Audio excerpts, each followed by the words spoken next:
कमरे में कोई और नहीं है सिवाय एक फोन के, जिससे मैं नजरें चुरा रही हूं। काम करने के बहाने जितनी बार भी कमरे में आई, टेबल पर रखा मेरा फोन मुझे घूरता मिला, जैसे कह रहा हो या तो मेरा इस्तेमाल करके उसे फोन लगा दो या फिर मुझे बंद करके कहीं कोने में छुपा दो। मैं भी तो यही चाहती हूं, लेकिन कर नहीं पा रही हूं। बस फोन पर कहीं उसकी बातें रील की तरह मेरे जहन में घूम रही हैं। कैसी हो अरीन? मैं याद हूं या भूल गई? मैंने हाल ही में यहां नई जॉब ज्वाइन की है। मुरार में ऑफिस है। 3 दिन से किराए पर कमरा ढूंढ रही हूं, मिल नहीं रहा। फिर याद आया कि तुम भी यही हो। बहुत हिम्मत करके तुम्हें फोन किया। अगर कुछ दिनों के लिए तुम्हारे घर रह पाऊं तो। कहते कहते उसकी आवाज का झिझकना, शब्दों का टूट जाना, ना कहते हुए भी कितना कुछ कह गया। सालों बाद आज उसकी आवाज ने उसे फिर से मेरे जहन में जिंदा कर दिया है। मैं तो जैसे उसे उन सब बातों को भूल सी गई थी, लेकिन वो मुझे नहीं भूली। उसे मैं याद हूं, हमारी दोस्ती याद है। उसने आज तक मेरा नंबर अपने पास रखा है। वैसे इतने सालों में ना मेरा नंबर बदला, ना घर का पता, इसलिए ये महज इत्तेफाक ही है कि आज हमारी बात हो पाई। और ये भी कि उसका ऑफिस मेरे घर के पास है। फिर जब से ये शहर स्टूडेंट हब बना है, यहां अकेली लड़कियों के लिए कमरा मिलना कितना मुश्किल हो गया। ऐसे में अगर वो मेरे घर में किराए से रहना चाहती है तो बुराई क्या है?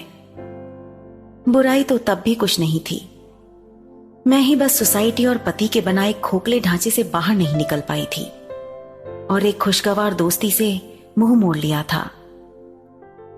उस दोस्ती की जात आज सालों बाद दबी हुई चोट के मीठे दर्द की तरह उभरी है, जो अब तक मन की परतों के नीचे घुट घुट कर सांसें ले रही थी।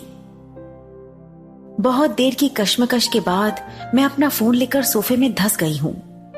अब जानना चाहती हूं, फोन करके उससे सब पूछना चाहती हूं कि इतने सालों में उसने क्या किया, कैसे इस गंवार दुनिया में अपनी अलग तरह की मोहब्बत को जिंदा रख भी पाई या शादी कर ली किसी लड़के से, या अगला शब्द मन में आते ही मेरे हाथों के बाल उसी तरह खड़े हो गए हैं जैसे सालों पहले इस बात की भनक पड़ने पर हुए थे। सब्र की दुआ में मैंने अल्लाह को याद किया, लेकिन फिर भी मन को सब्र सुकून नहीं है।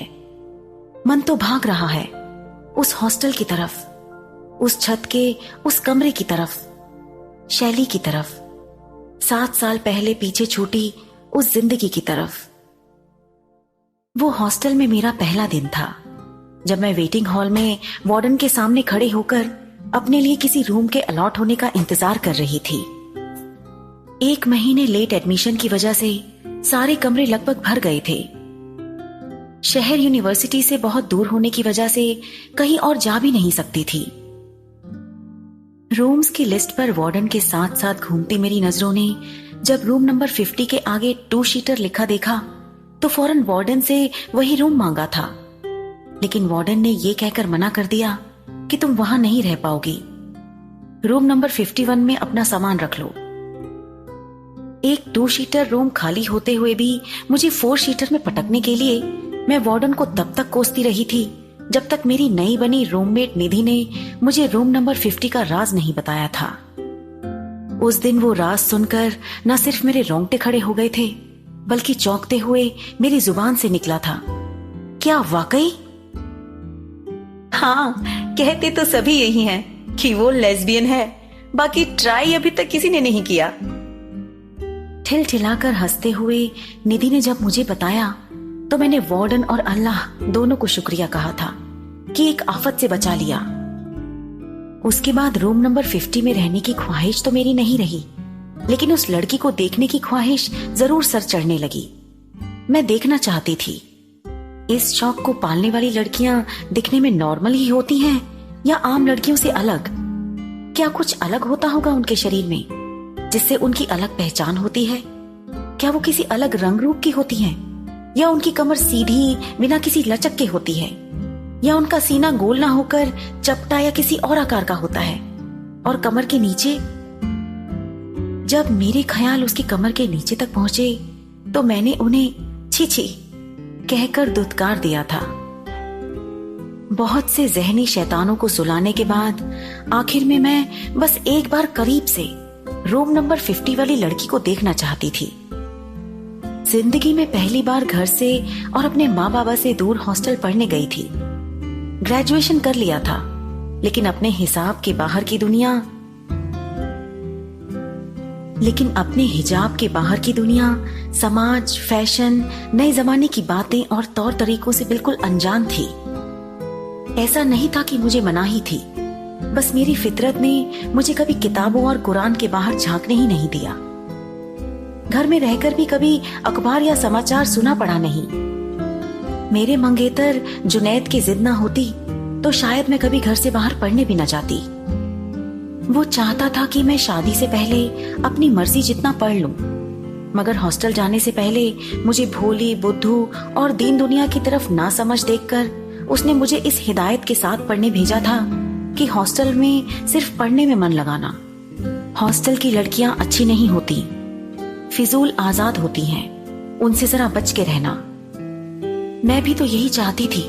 मुझे क्या पता था कि हॉस्टल के पहले ही दिन मुझे वो मसला इतने करीब से जानने को मिलेगा, जिसके बारे में मैंने गाहे बगाहे लड़कियों की खुसर पुसर में यहां वहां सुन रखा था।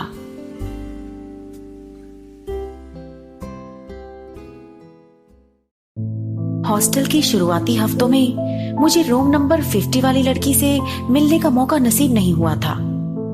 क्लासेस का टाइम अलग अलग होने की वजह से जब मैं हॉस्टल में होती तब वो नहीं होती, और जब वो हॉस्टल में होती तब मैं नहीं होती।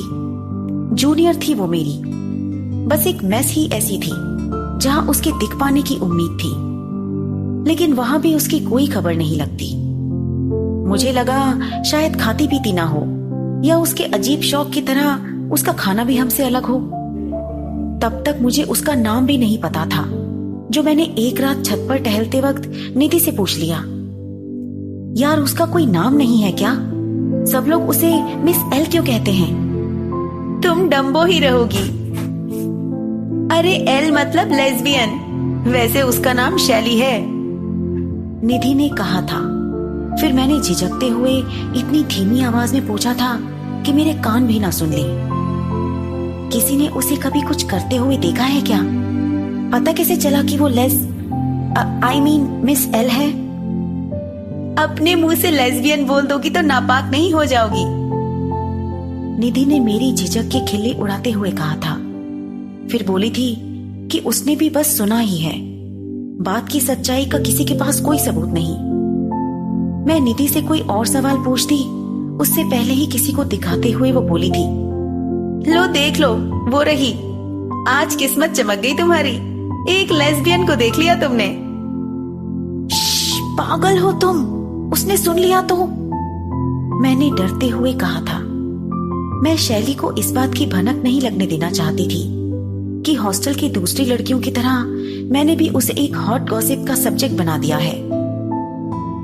उस दिन जब तक शैली दिखती रही तब तक मैं उसे कनखियों से देखती रही, ये पहचानने की कोशिश करती रही कि उसमें और मुझ में अलग क्या है। आखिर दोनों हैं तो लड़कियां। मैंने कई बार अपने शरीर को, अपने अंगों को देखा, गिना और उन्हें शैली के शरीर से मिलाने की कोशिश की, पर कुछ भी अलग सा दिखा नहीं। शायद रात का अंधेरा था, या मुझे ये यकीन नहीं हो रहा था कि वो सामान्य लड़कियों की तरह ही है। मैंने उसमें कुछ और ढूंढने के लिए उसे अगले दिन पर टाल दिया। पर उस रात मैं देर तक अपने बिस्तर पर लेटी यही सोचती रही थी कि वो मिस एल कितनी सुंदर है, फुर्सत में बनाई हुई तस्वीर की तरह, जिसमें पेंटर हर चीज को चुन चुन कर बनाता है। बिना काजल के कजरारी दिखने वाली उसकी आंखों के कोने उसकी बाहों तक लंबे हैं, और उसकी नाक की फिसलन सीधी उसके होठों के बीच में मिलती है, जैसे स्केल से लाइन खींची हो। उसके कान के आगे गालों पर बिछी महीन बालों की परत उसकी सफेद गाल पर सुनहरे मखमल सी है।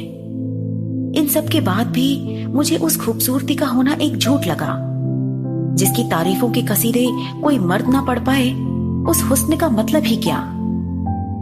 ऐसी कौन सी तकलीफ है, ऐसा कौन सा गुनाह है जिसकी सजा वो खुद को लेस्बियन बनाकर दे रही है?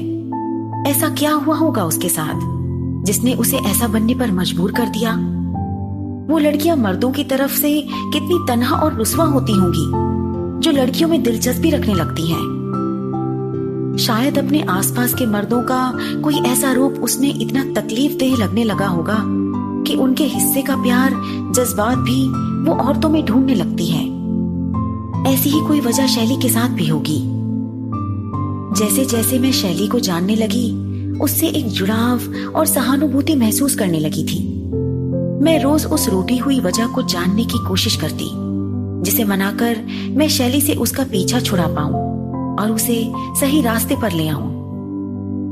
लेकिन कभी शैली से बात करने की हिम्मत नहीं कर पाई। शैली के बारे में इतनी सब बातें सुनने के बाद वो मुझे रात के अंधेरे में खड़ी उस लड़की की तरह दिखने लगी, जिसकी परछाई उसके असल से ज्यादा बड़ी और डरावने प्रेत सी दिखाई देती है। मन ही मन में यही दुआ करती कि किसी दिन कोई तेज रोशनी शैली पर पड़े, जिससे बड़ी झूठी परछाई हट जाए और मैं एक मासूम सी खूबसूरत शैली को देख पाऊं। उसी एक तेज रोशनी की उम्मीद में मैं हर रोज उसी वक्त छत पर जाने लगी जिस वक्त शैली वहां होती। कुछ दिन बर्बाद करने के बाद भी जो शुरुआत मैं नहीं कर पाई, वो एक दिन शैली ने कर दी। तुम्हें मुझसे कोई बात करनी है क्या? शैली ने मेरे पास आकर कहा तो मैं सकपका गई थी। मेरे मुंह से निकला था, नहीं, तुम्हें ऐसा क्यों लगा? तुम अक्सर मुझे देखती रहती हो, इसलिए लगा। शैली ने कहा तो मैंने झेप कर अपनी नजरें झुका ली। देखती तो थी मैं छुप छुप कर कनखियों से। नहीं, वो मैं तो बस ये जानना चाह रही थी कि। इतना कहकर मैं रुक गई। फिर जो मैं आगे नहीं बोल पाई थी, उसे शैली ने बेझिझक कह दिया। क्या कि मैं लेस्बियन हूँ? उस दिन शैली के मुंह से निकले उन चंद शब्दों ने मेरे अंदर सोई सहानुभूति के साथ साथ उस सोच को भी झकझोर कर खड़ा कर दिया, जो ये सोच कर बैठी थी कि बेचारी शैली को बदनाम किया जा रहा है। निधि ने जब शैली के लिए नाक से कोड़ते हुए कहा था कि सुंदर है तो क्या, सिर्फ सूरत सुंदर होने से कुछ नहीं होता, हरकतें भी सुंदर होनी चाहिए। हॉस्टल में सुंदर लड़कियों की कमी नहीं है। तभी से मुझे लगने लगा था कि हॉस्टल में सुंदर लड़कियों से जलने वाली लड़कियों की भी कमी नहीं होती। वही जलन कई पाक साफ लड़कियों को बदनाम भी कर देती है। इसलिए शैली के माथे से बदनामी का दाग मिटाने की जिम्मेदारी मैंने अपने कंधों पर उठा रखी थी। मुझे उम्मीद नहीं थी कि शैली खुद ही उस गुनाह को कबूल लेगी। मेरे चेहरे के बदलते भावों को शैली ने झट से पकड़ते हुए कहा था, तुम भी शायद इसे गलत मानती हो। नहीं, वो मैं बाद में बात करती हूँ, कुछ काम याद आ गया। एक अनचाही बात को सामने देखकर मैं सकपकाई सी वहां से भाग निकली थी। उस दिन उसका वो सवाल मेरी सोच पर भी सवाल था, जिसका उस वक्त मैं कोई जवाब नहीं देना चाहती थी। उस दिन कितनी बेरुखी से मैंने उसे अनदेखा किया था। वो मुस्कुराई भी थी और मैं बस भाग ली थी। उसके बाद मैं कुछ दिन तक शैली से नजरें चुराती रही। धीरे धीरे वो भी समझ गई कि मैं उसे अवॉइड कर रही हूं। उसे तकलीफ हुई थी। जब कभी मेरे सामने पड़ती थी तो उसकी उदास मुस्कुराहट मुझसे कहती थी, तुमसे मुझे उम्मीद थी, तुम मुझे समझ सकती थी, लेकिन तुमने भी वही किया जो सब करते हैं। मेरा कनखियों से देखना, उसे देखकर मेरे माथे का ना सुकड़ना, शायद उसे जता गया था कि मुझे उससे हमदर्दी थी। लेकिन मैं मतलब ही निकली और जुनैद की हिदायत याद करके मैंने शैली को अनदेखा कर दिया, ताकि मेरे रिश्तों पर आँच ना आए। उन रिश्तों पर जो इस तरह की लड़कियों को और इस तरह की मोहब्बत को जहन्नुम का रास्ता मानते हैं, खुदा की लानत मानते हैं। उस पूरे मसले को भुलाने के लिए मैंने खुद को कॉलेज, क्लासेस, पढ़ाई और देर रात तक जुनैद के साथ चलने वाली बातों में मशरूफ कर लिया। मैं शायद कभी वापस शैली की तरफ मुड़कर भी नहीं देखती, अगर उस रात मुझे शैली के कमरे से आती वो आवाज ही ना सुनाई देती। उस रात जुनैद से बातें कुछ ज्यादा लंबी चली। 3 बज गए थे। मैं ऊँघते हुए अपने कमरे की तरफ मुड़ती, उससे पहले शैली के कमरे से आती कुछ आवाजों ने मुझे वहीं रोक लिया। मैंने कमरे की खिड़की से झांका तो अंदर अंधेरा था। बस बिस्तर पर रखे लैपटॉप का फ्लैप खुला था, जिसकी लाइट से मैं कुछ देखने की कोशिश कर रही थी। अंदर से शैली के अलावा एक और लड़की की आवाज आ रही थी। उस दिन शैली का वही हाल था जो अपने प्रेमी की बाहों में किसी और लड़की को देखकर किसी प्रेमिका का होता है।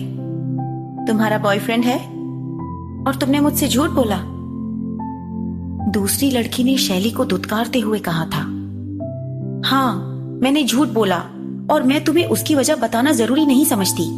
देखो शैली, मैं तुम्हारे साथ कंटिन्यू नहीं कर सकती। मेरे घर वालों को पता चल गया तो वो मुझे जिंदा गाड़ देंगे। लेकिन तुम मेरे साथ ऐसा नहीं कर सकती। मैं तुमसे प्यार करती हूँ, प्लीज मेरे साथ ऐसा मत करो। शैली को दूसरी लड़की के सामने गिड़गिड़ाता देख मेरे हाथ पर जुनैद की उंगलियों के वो निशान उभर आए जो उसने मुझे अपने कमरे से बाहर खदेड़ते वक्त बनाए थे, सिर्फ इसलिए कि मैंने उसकी किसी गलत बात पर कुछ बोलने की गुस्ताखी की थी। जुनैद अच्छा है, मुझसे प्यार भी करता है, लेकिन डरा कर। उसके प्यार में बंधन है, आजादी नहीं। वैसा ही बंधन मैंने उस रात शैली और उस दूसरी लड़की के बीच देखा था। शैली के साथ भी बिल्कुल वैसा ही हो रहा था। फर्क इतना था कि वहां दूसरी तरफ भी एक लड़की थी। उस रात से पहले तक मुझे लगता था कि एहसासात के मामले में लड़के ही मजीद सख्त मिजाज होते हैं, लेकिन उस दिन मुझे एहसास हुआ कि प्यार में जो दूसरी तरफ होता है वो सख्त ही होता है, फिर चाहे वो लड़का लड़की के बीच का प्यार हो या 2 लड़कियों के। ठीक है, तुम्हें अगर ब्रेकअप करना ही है तो चले जाओ, लेकिन आज की रात और मुझे दे दो। उस रात कुछ पलों के लिए ही सही, शैली की रोंदी आवाज और तड़प ने उस दूसरी लड़की को पिघला दिया था। उसके बाद उन दोनों के बीच मैंने वही प्यार, वही चाहत, एक दूसरे को पा लेने, एक दूसरे में खो जाने, एक दूसरे के शरीर पर फिसलती उंगलियों की नरमाहट में, शरीर से होठों की होती बातों में वही तस्वीर देखी जिसका तस्वुर मैंने सिर्फ एक लड़का और लड़की के बीच किया था। उस दिन जो हुआ उसने मेरे अंदर हलचल मचा दी। मैं कुछ और देखती समझती उससे पहले उस दूसरी लड़की ने झटके से शैली को खुद से अलग किया, एक जोर का थप्पड़ मारा और अपनी ही जात को गालियां देकर उसके कमरे से बाहर निकल आई। एक बात याद रखना, अगर कभी मेरा नाम किसी के सामने लाने का ख्याल भी आए तो अपनी नंगी तस्वीरों को इंटरनेट पर इमेजिन कर लेना। उस दूसरी लड़की के कमरे से बाहर निकलने की भनक पाकर मैं सीढ़ियों की ओट में छुप गई थी। सीढ़ियों की दरख्त से उस दिन मैंने जिस लड़के को शैली के कमरे से बाहर आता देखा, उसे देखकर ना सिर्फ मैं हैरान थी बल्कि कुछ पल को सिहर उठी थी। वो निधि थी, मेरी रूममेट निधि। कुछ पल के लिए मैं सोचने समझने के काबिल नहीं बची थी। इतना बड़ा झूठ मेरे सामने नाचता रहा और मैं उस तमाशे से कितनी अनजान रही, कभी आंखें खोलने की कोशिश नहीं की। उस दिन शैली का प्यार टूटा था और मेरा भरोसा। निधि के खौफ से मैंने वो रात छत पर गुजारी। उस वक्त मेरी कुछ भी करने समझने की ताकत खत्म हो चुकी थी। सोचा जुनैद को फोन करके सब बता दूं, ये भी कि मैं जिस लड़की के साथ कुछ महीनों से रह रही हूं वो ना सिर्फ लेस्बियन है बल्कि एक ब्लैकमेलर भी। कौन जाने उसने कभी मेरे साथ भी वही किया जो शैली के साथ। उसके साथ बतौर रूम पार्टनर उस कमरे में बिताई रातों ने मुझे उस हादसे के डर से कचोट डाला, जो घटा तो नहीं लेकिन घट सकता था। छत की मुंडेर पर बैठे बैठे मेरी वो रात आंसुओं से भीग रही थी। मुझे एहसास हो रहा था कि उन आंसुओं में से कुछ आंसू शैली के भी थे, ब्लैकमेलिंग की उस डरावनी आहट के भी, जो रह रहकर मुझे डरा रहे थे। उस दिन सिर्फ शैली की तस्वीरें नंगी नहीं हुई थी बल्कि मेरे मन के कई जज्बात भी नंगे हुए थे। निधि की सीरत नंगी हुई थी, डरी हुई वो मोहब्बत नंगी हुई थी जो अपने होने का डंका नहीं बजा पाती बल्कि छुपकर अपना गला घोंट देती है। शैली ने उस रात मेरे कंधे पर हाथ रखा तो मैं फफक पड़ी थी। कोई प्रॉब्लम है क्या? मैंने आज सब कुछ देख लिया शैली। ये कहते हुए मेरी नजरें जमीन में गड़ गई थी, लेकिन शैली के चेहरे पर मैंने इस बात से फर्क पड़ता नहीं देखा था कि उसका सच मेरे सामने आ गया, बल्कि एक तसल्ली देखी थी कि चलो किसी को उसका सच, उसकी मोहब्बत की दशा मालूम हुई। उस रात उसने मुझसे कहा था, अरीन, मैं नहीं जानती कि मैं तुम्हें समझ पाऊंगी या नहीं, लेकिन ये भी प्यार है। मुझे किसी ने इसके लिए मजबूर नहीं किया, ना ही कोई अकेलापन इसकी वजह है। ये बस हो गया, जैसे तुम्हें हुआ होगा कभी किसी लड़के से।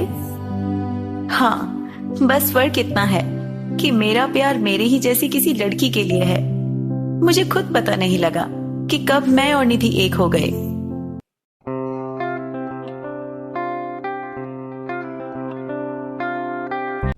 वो कहते कहते रुक गई थी। शायद कुछ और बचा नहीं था। अपनी मोहब्बत की किताब के अधजले पन्ने पलटते वक्त उसकी आंखों में पाक सच्चाई, उसके रुंधे गले में बिलखता दर्द, उसके तेज धड़कते सीने में मर मिटने की चाहत देखकर मैं एक पल के लिए ये भूल गई थी कि वो दो लड़कियों के बीच की मोहब्बत की बात कर रही है। उस रात मुझे पता चला कि वो निधि ही थी जिसने शैली को पूरे हॉस्टल में बदनाम किया। निधि किसी और को शैली के करीब नहीं आने देना चाहती थी। शैली के सारे अल्फाज खत्म होने के बाद मुझे बस इतना समझ आया था कि वो भी निधि से उतनी ही मोहब्बत करती है जितनी मैं जुनैद से, और हम दोनों ही अपनी मोहब्बत को किसी भी कीमत पर खोना नहीं चाहते, थोड़ी बहुत लानत और जुल्म के बाद भी नहीं। उस रात देर तक एक दूसरे के आंसू पोंछने के बाद ही हमारी छुप छुप कर छत पर मिलने वाली दोस्ती शुरू हुई थी। मैं नहीं चाहती थी कि निधि किसी भी वजह से गुस्से में आकर शैली को बदनाम करे या उसको फोटो इंटरनेट पर डाले। इसलिए हम दोनों ऐसे दोस्त बन गए जिनकी दोस्ती के बारे में हम दोनों के अलावा सिर्फ वो छत, रात का अंधेरा, खुला आसमान और वो अनगिनत तारे जानते थे, जिनके साए में हमारी दोस्ती सांसें लेती थी। लेकिन वो दोस्ती ज्यादा नहीं चली। कुछ ही महीनों बाद शैली अपना कोर्स पूरा करके चली गई और हमारे बीच की दोस्ती भी वहीं खत्म हो गई। उसे मैंने ही खत्म किया था, जुनैद के डर से। मैं खुद को इतना मजबूत नहीं समझती थी कि शैली के बारे में जुनैद को बता पाऊं या उसे समझा पाऊं कि लेस्बियन लड़कियां बिगड़ी हुई नहीं होती, बस थोड़ी अलग होती हैं। जुनैद कभी नहीं मानता कि हमारे बीच सिर्फ दोस्ती है। बस इसलिए उस दोस्ती पर मैंने अपने हाथों से मिट्टी डाल दी। बिछड़ने से पहले हम दोनों रोए थे। मेरी आंखों में माफी के लिए आंसू थे और शैली की आंखों में किस किस बात के लिए थे, कह पाना उस वक्त भी मुश्किल था और आज भी।